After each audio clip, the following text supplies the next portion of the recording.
great behaviors you've seen today. But what do you think is their favorite reward? Fish, that's right. And they get lots of it. Right, guys? Right. But training is based on trust. We care so much about our marine mammal friends that we try to make their lives as full, as rich as possible.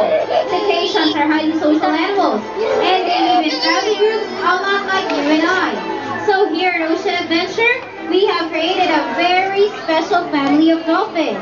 We got big and small, short and long, young and old, black, gray, and even covered in spots.